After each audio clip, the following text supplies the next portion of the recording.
mga magnanakaw, ang mga Marcos, mga Romualdez, kung hindi pa maliwanag yon. Alright, next.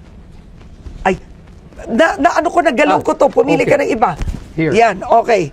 Alright, eto. Sa issue ng West Philippine Sea, tama ba ang ginagawang pivot ng administrasyon sa US mula sa China? Hindi ako sang-ayon. Sa pagkatatandaan natin, at nandito naman yung team mo, suriin ninyo yung naging pahayag ni Bongbong Marcos noong 2022 SONA.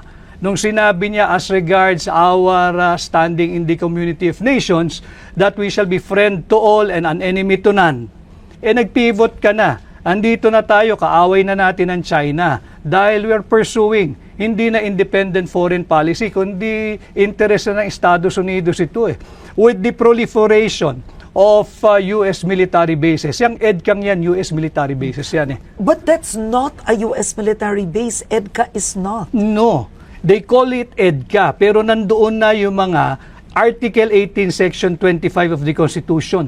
No foreign bases, troops and installation. Anong tawag natin sa EDCA? Andun ang tropa nila, nandun ang base, nandun ang armas, nandun ang bomba, nandun ang missile. But that is essentially US military bases. But and even the Supreme Court said EDCA is constitutional.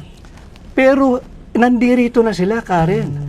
Basahin natin ang Article 18, Section 25. I will not argue with the Supreme Court. I'm a member of the bar. Pero hindi naman lahat ng desisyon ng Supreme Court ay sinasang-ayunan ko. At marami din silang naging desisyon ng araw na binago rin nila paglipas ng panahon. Baka sakali, ganun din ang mangyari dito. Okay.